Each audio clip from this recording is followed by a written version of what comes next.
ਮੰਦਭਾਗੀ और घिनौनी घटना हुई है, बड़ी अनफॉर्चुनेट है।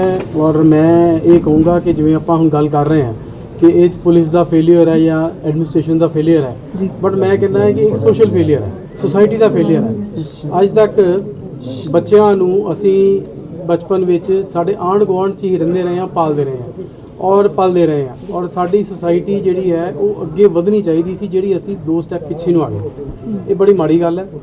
मैं तुहाडे राहीं सारे पेरेंट्स नूं, सोसाइटी नूं ये मैं रिक्वेस्ट करना चाहना है कि हुण समा बदलते समय नाल अपने बच्चों का खास ध्यान रखो, उन्हां नूं ट्रेन करो कि तुसीं एवें किसी जगह ते बाहर नहीं जाना, और घरदिआं नूं कॉन्फिडेंस लैके जाना है जे किते गए भी तां।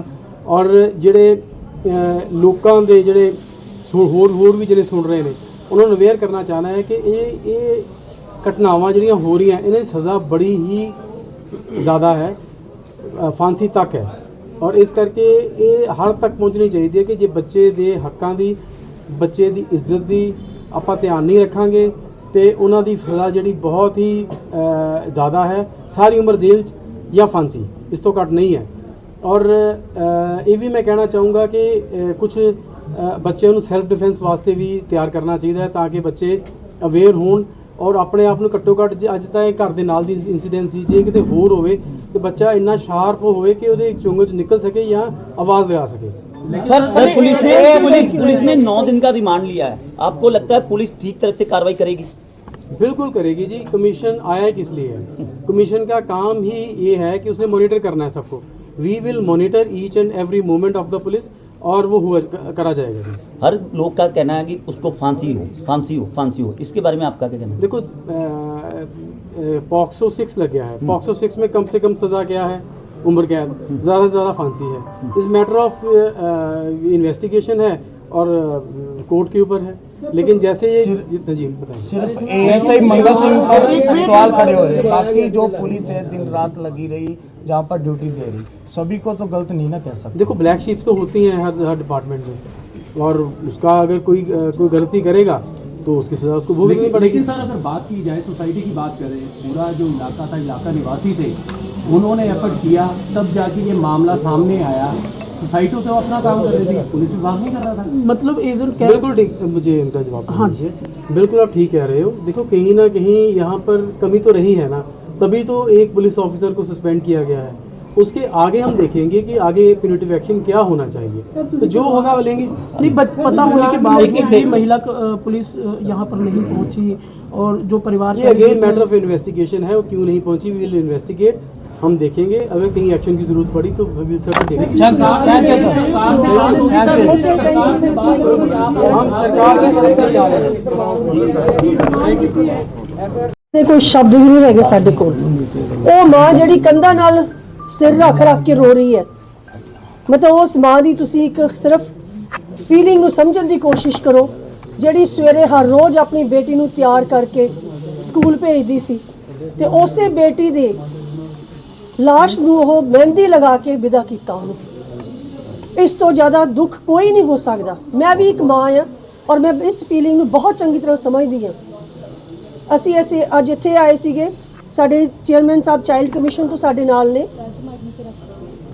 ਅਸੀਂ ਫੈਮਿਲੀ ਤੋਂ ਆ ਕੇ ਸਾਰੇ ਫੈਕਟ ਵੀ ਪਤਾ ਕੀਤੇ ਨੇ ਵੀ ਹੋਇਆ ਕੀ, ਪੂਰਾ ਇਨਸੀਡੈਂਟ ਕਿਵੇਂ ਹੋਇਆ, ਉਹਨਾਂ ਦੇ ਇਫੈਕਟ ਅਸੀਂ ਲੈ ਲਏ ਨੇ ਸਾਰੇ। ਇਸ ਤੋਂ ਬਾਅਦ ਅਸੀਂ ਚੱਲੇ ਹਾਂ ਕਮਿਸ਼ਨਰ ਸਾਹਿਬ ਨੂੰ ਮਿਲਣ ਦੇ ਲਈ, ਔਰ ਜੋ ਧਾਰਾ ਬਣਦੀ ਹੈ ਔਰ ਜਿਹਦਾ ਵੀ ਕਸੂਰ ਹੈ ਇਹਦੇ ਅੰਦਰ, उसको बख्शा नहीं जाना चाहिए। लेकिन मैम, जो सवाल खड़ा हो रहा है, पुलिस को लेकर खड़ा हो रहा है कि मंगत राम एएसआई थे, वो आधा घंटा बैठ कर गए अंदर, तो उसके बाद भी उन्होंने कोई कार्रवाई नहीं की, हालांकि सस्पेंड किया गया। 4 मरले के घर में पूरा कर रही। हाँ, मैं बताती हूँ, ये मैं बिल्कुल मानती हूँ कि 4 मरले की कोठी में कैसे हो सकता है कि नहीं पता चला। ये सारे फैक्ट इकट्ठा किए हैं, और इसी के लिए हम लोग आए हैं यहाँ पे, और कमिश्नर साहब से मिलेंगे इसी बात के लिए कि जो भी धारा बनती है, जैसे जैसे इंसिडेंट हुआ, जैसे आप बता रहे हैं कि अंदर थे, उनको नहीं पता चला, आधा घंटे बैठे रहे, ये सारे सवाल हम भी उधर ही उनको करेंगे और उसका पूरा हल जो है वो निकालेंगे। अच्छा, परिवार कह रहे थे कि 4 दिन हो गए, पुलिस कमिश्नर भी लेट आए, हुण तक कार्रवाई क्यों नहीं हुई उन्होंने पुलिस अफसरां दे उपर जिन्होंने कोताही वरती? नहीं, मैं दस देखो ऐसे गल नहीं है कि 4 दिन तो भी एक उस टाइम ते एक्शन नहीं हो जाता हुंदा। ਲੇਕਿਨ ਨਹੀਂ ਬਟ ਇੰਨਾ ਹੀਨੀਅਸ ਕ੍ਰਾਈਮ ਹੋਵੇ ਦੈਨ ਉਸ ਤੋਂ ਲੈਦਾ ਵੀ ਹਾਲੇ ਤੱਕ ਕੋਈ ਕਾਰਵਾਈ ਨਹੀਂ ਹੋਣਾ। ਕਾਰਵਾਈ ਹਲੇ ਵੀ ਹੋਈ ਹੈ, ਜਿੰਨਾ ਵੀ ਜਿਹੜੇ ਫੋਰੈਂਸਿਕ ਵਾਲੇ ਸੀ ਉਹਨਾਂ ਦਾ ਵੀ ਹੋ ਗਿਆ, ਪੋਸਟਮਾਰਟਮ ਹੋ ਕੇ ਅੱਗੇ ਵੀ ਵਿਸਰਾ ਦਾ ਹੋ ਗਿਆ, ਉਹ ਵੀ ਹੋ ਗਿਆ ਸਾਰਾ, ਜਿਹਨੂੰ ਸਸਪੈਂਡ ਕਰਨਾ ਸੀ ਉਹ ਵੀ ਹੋ ਗਿਆ। ਲੇਕਿਨ ਜਨਤਾ ਦਾ ਸਵਾਲ ਔਰ ਸਾਡਾ ਸਵਾਲ ਵੀ ਇੱਕੋ ਹੀ ਹੈ ਕਿ ਇਸ suspension is the only answer ਕਿ ਇਸ ਤੋਂ ਅੱਗੇ ਜਾਣਾ ਹੈ। ਔਰ ਇਹ ਜਿਹੜਾ ਅਸੀਂ ਜਾ ਕੇ खुद भी सवाल उन्होंने करांगे कि suspension is not the answer. Sir ma'am अभी आप आज मिले हो पारिवारिक सदस्य से, क्या मांग उन्होंने रखी है और महिला कमीशन इस पर क्या एक्शन लेगा? उन्होंने जो मांग रखी है उन्होंने यही रखा कि इसको जल्दी से जल्दी जो है ये निपटाना चाहिए, फास्ट ट्रैक पे इसको डालना चाहिए। और उन्होंने ये भी मांग रखी है कि हमारा साथ तब तक दे जब तक ये खत्म नहीं हो जाता केस, कोई हमारा हाथ बीच में ना छोड़ दे।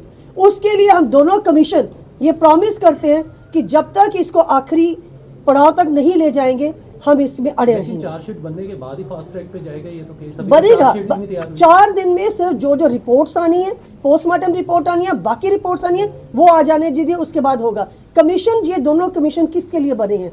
Protection of our. ASI Mangal Singh पर कार्रवाई को लेकर काफी सारे सवाल खड़े हुए। हाँ जी, क्या लगता है उस पर कार्रवाई होगी? बिल्कुल होगी। ये हम आपको यहाँ खड़े होकर आज बोल रहे हैं कि ये कार्रवाई पूरी होगी, जो होनी चाहिए वो कार्रवाई पूरी होगी। ਮੈਮ ਦੇਖੋ ਇਦਾਂ ਆ ਕਿ ਸਮਾਜ ਦਾ ਸਤਰ ਜਿਹੜਾ ਇੰਨਾ ਗਿਰਦਾ ਜਾ ਰਿਹਾ ਆ, ਅਸੀਂ ਕਹਿੰਦੇ ਆ ਬੇਟੀ ਪੜਾਓ ਬੇਟੀ ਬਚਾਓ, ਰਾਈਟ?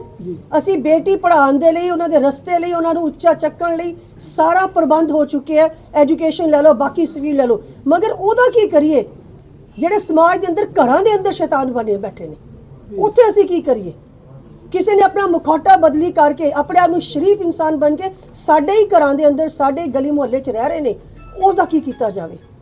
ਉਸ ਦੇ ਲਈ ਸਾਨੂੰ ਸਮਾਜ ਨੂੰ ਹੀ ਇਹਨੂੰ ਉੱਠਣਾ ਵੀ ਪੈਣਾ ਕਿ ਸਾਡੇ ਬੱਚੇ ਸੇਫ ਰਹਿਣ। ਇਹ ਬੱਚੀ ਦਾ ਕੀ ਕਸੂਰ ਸੀ? ਕੁਛ ਨਹੀਂ, ਇਹ ਤੇ ਆਪਣੀ ਇੱਕ ਸਹੇਲੀ ਨੂੰ ਬੁਲਾਉਣ ਲਈ ਗਈ ਸੀ ਆਪਣੇ ਘਰੋਂ। ਸਾਨੂੰ ਕੀ ਪਤਾ ਕਿ ਉਹ ਜਿਹੜਾ ਬੰਦਾ ਸੀ ਉਹ ਸ਼ੈਤਾਨ ਬੈਠਾ ਉੱਥੇ। ਮੈਮ ਇਜ਼ ਇਟ ਇਨਫ ਕਿ ਸਸਪੈਂਸ਼ਨ ਮੰਗਤ ਰਾਮ ਦੀ ਸਸਪੈਂਸ਼ਨ ਹੀ ਹੋਣੀ ਚਾਹੀਦੀ ਜਾਂ ਫਿਰ ਉਸ ਦੇ ਉੱਪਰ ਐਫਆਈਆਰ ਵੀ ਜਿਹੜੀ ਆ ਹੋਣੀ ਚਾਹੀਦੀ? ਇੱਕ ਵਾਰੀ ਕਮਿਸ਼ਨਰ ਸਾਹਿਬ ਦੇ ਆਫਿਸ ਜਾਣ ਦਿਓ, ਠੀਕ ਹੈ? ਫੈਕਟ मैं अपने सामने उन्हें रखेंगे और मांग करांगे कि उसे कार्रवाई हो। मैम कुछ पता चला कि इस व्यक्ति का कोई क्रिमिनल रिकॉर्ड भी था पिछला, क्योंकि कहते कि थोड़ा समय हुआ परिवार के जो साथ हमने सुना है परिवार से, उन्होंने भी यही कहा है कि इसका पिछला रिकॉर्ड भी ठीक नहीं था, कि इसने अपनी बेटी के साथ ही गलत हरकत की है। अब कहाँ तक ये सच्चाई है इसका भी जो पुलिस जरूर वेरिफिकेशन करेगी उस बात पर। और मोर ओवर ये बात है कि ये बंदा एक स्कूल की वैन चला रहा है, कहाँ तक सेफ था, क्या नहीं था, कहाँ पे जो है कमी पेशी रह गई है, उसके लिए हम लोग हैं यहाँ पे, उसी के लिए आए हैं। बिल्कुल हुई। मैडम परिवार ने हाँ जी बिल्कुल जी, बिल्कुल। पहले कमिश्नर साहब के ऑफिस जाइए, मिलके फिर गल करके फिर मैडम अच्छा सर, ਤੁਸੀਂ ਪਹੁੰਚੇ परिवार ने ये दसिया है कि साडे को जबरदस्ती साइन करवाने की कोशिश की, बदतमीजी की, उसनु तुसीं किद्दां वेखदे हो? वो जाके मैं देख दिया कौन ने से वही देखा जाके कि कौन सी जड़ा इंसान की साइन करवा रहा ਸੀ, ਜਿਹੜਾ ਪਰਿਵਾਰ ਨੇ ਮਨਾ ਕੀਤਾ ਸਾਈਨ ਕਰਨ। ਪਰਿਵਾਰ ਐਲੀਗੇਟਸ ਕਿ 4 ਅਫਸਰਾਂ ਵੱਲੋਂ ਜਿਹੜਾ ਹੈਗਾ ਹੈ ਉਹ ਪ੍ਰੈਸ਼ਰਾਈਜ਼ ਕੀਤਾ ਗਿਆ ਕਿ ਤੁਸੀਂ ਕਾਗਜ਼ ਜਿਸਨੇ ਵੀ ਇਹ ਕੰਮ ਕੀਤਾ ਹੈ, ਚਾਹੇ ਕਿਸਨੇ ਪ੍ਰੈਸ਼ਰਾਈਜ਼ ਕੀਤਾ ਜਾਂ ਗਲਤ ਤਰੀਕੇ ਨਾਲ ਕਰਾਉਣ ਦੀ ਕੋਸ਼ਿਸ਼ ਕੀਤੀ ਹੈ, ਸਭ ਤੇ ਕਾਰਵਾਈ ਹੋਣੀ ਚਾਹੀਦੀ ਹੈ। सोशल मीडिया ਤੇ ਇੱਕ ਵੀਡੀਓ ਚੱਲ ਰਹੀ ਹੈ, ਇਸੀ ਗਲੀ ਦੀ, ਇਸੀ ਮੁਹੱਲੇ ਦੀ, ਲੋਕ ਇਹਨਾਂ ਨਾਲ ਦੁੱਖ ਵਿਅਕਤ ਕਰਨ ਆ ਰਹੇ ਹੋ, ਔਰ ਜਿਹੜੇ ਅਫਸਰ ਬੈਰੀਕੇਡ ਦੇ ਕੋਲ ਖੜੇ ਸੀ ਉਹ ਹੱਸਦੇ ਪਏ ਸੀਗੇ। देखो मैं वो देखा नहीं है वीडियो, तो मैं ते कमेंट नहीं कर सकती, मगर अगर ये गल है, ये हुई है, इस तो ज़्यादा शर्मनाक गल नहीं हो सकती कोई। ठीक ਸਰ ਤੁਸੀਂ ਪਹੁੰਚੇ ਹੈਗੇ ਹੋ, ਪਰਿਵਾਰ ਦੇ ਨਾਲ ਮਿਲੇ ਹੋ, ਪਰਿਵਾਰ ਨੇ ਕੀ ਮੰਗ ਕੀਤੀ ਹੈ ਐਂਡ ਤੁਹਾਡੇ ਵੱਲੋਂ ਕੀ